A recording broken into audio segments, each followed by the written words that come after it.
spent my first night at Sunset Reef Campground parked up against the fence, which was fine. But the next morning, the guys that were over in an Airstream parked here had cleared out, so I was able to move, get the nice Ramada, and it's called Sunset Reef for a reason. Look at that beautiful sunset in the background. It really is beautiful. I had a great time here. I hung out here for another night before I got some work done, and then I went to Carlsbad the next day. Okay, we are just past the entrance to Carlsbad Caverns National Park, but we've got about 7 miles to go before we get to the visitor center. And if you're coming right now during COVID times, the park requires a reservation to be able to go in the caverns. It costs $1 to make a reservation on recreation.gov, but you can still use your park pass to get in for free once you get there. So I made my reservation for 11:30, and you have an hour window in which to show up for your reservation, which means I got to be there by 12:30, and right now GPS says I'm arriving at 12:02. So we'll see.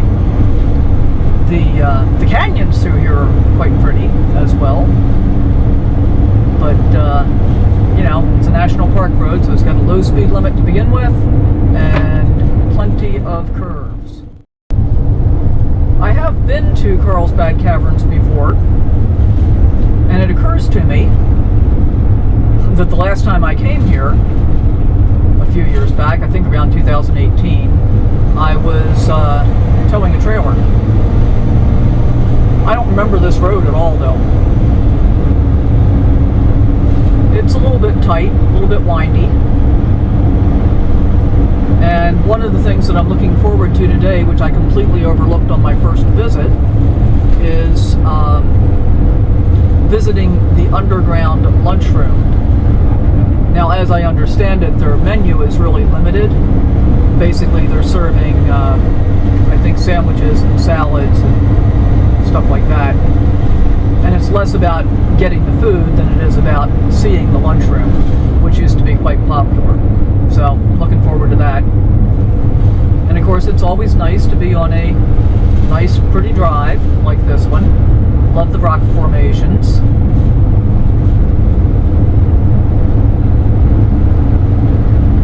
Yeah, here comes a sizable fifth wheel the other way. Some of those things are so big.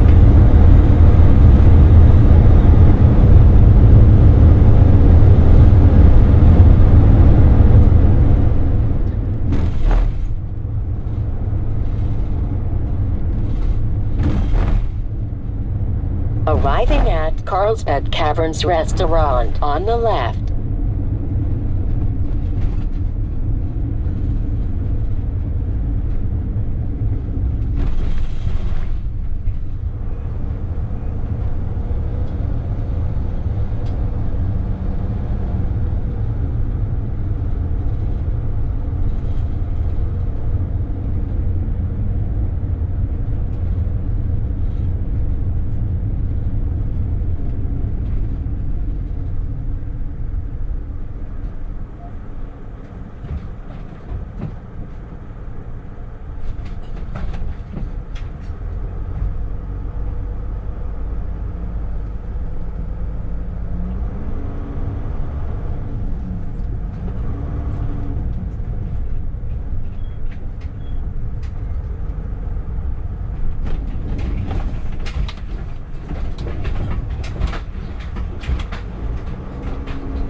So this is heading down to the natural entrance for Carlsbad Caverns. I love these buildings across the street. Well, across the canyon, actually. I guess they're part of the Park Service.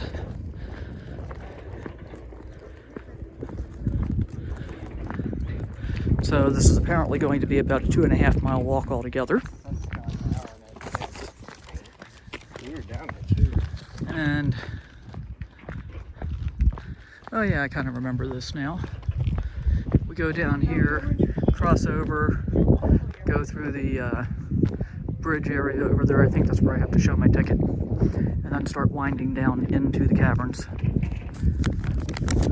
Okay, so we're coming up to the mouth of the cavern now, and walking in through the natural entrance means that we're going to have at least a mile and a quarter with a 750-foot elevation change. But in the visitor center, they said 2.5 miles, so I'm not quite sure. We'll see what it's going to turn out to be. So it's got a lot of switchbacks. Descend 75 stories to the big room. Cavern entrance is a natural opening created by upward collapse from the cavern below. At the last switchback, notice that the natural floor of the entrance disappears, a deadly obstacle to exploration in the past. All right, we're going to keep going here.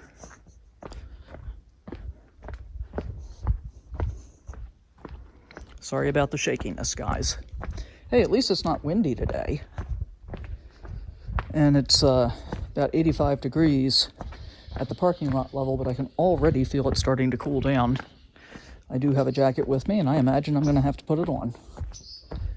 Unfortunately, I'm not going to get to see the bat flight today,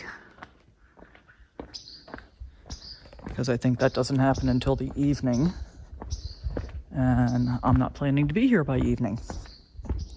Planning to be back in my awesome free BLM campsite.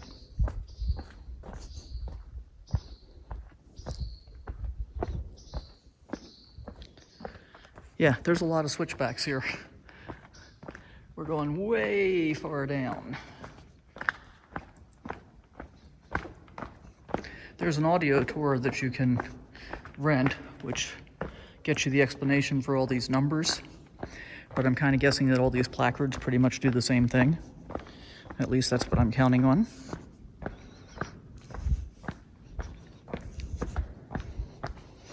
It smells kind of interesting. So, cave swallows exit through the natural entrance during the day, and they dive down to enter. They live here from early February to late October, so probably not going to see any.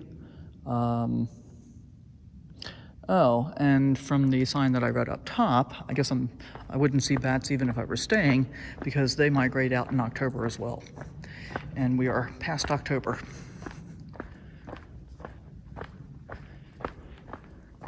In fact, I'm not even sure what today is. Oh, I think today's November 8th. I should probably look at a calendar at some point. All right, that's the entrance way up there. But that's the entrance after I walk down all those switchbacks to begin with. Pretty far up. So looking back up toward where I came from, and down toward where I'm going, it's a lot of switchbacks. The distance we've come has already completely disappeared, but there are some really cool formations up there. You get a different view from down here, and we still have a long ways down to go.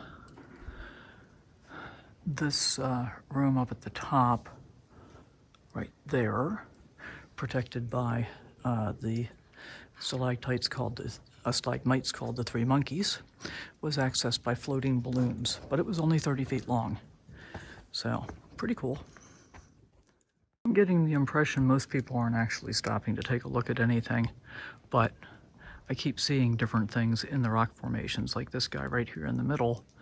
Kind of looks like a, not a gnome,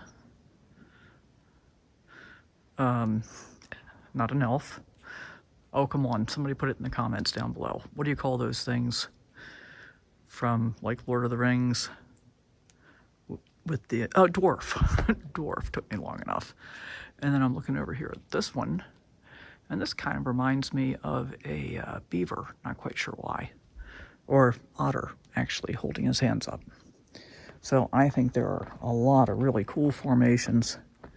I'm going to put the picture in of the one I just took a still shot. Reminds me of a lion, like from Wizard of Oz, like the Cowardly Lion. Pretty awesome. Well, waiting for the elevator. 675 feet down, 700 feet down. right, so 750 feet from the surface down to here. It was a lot of down.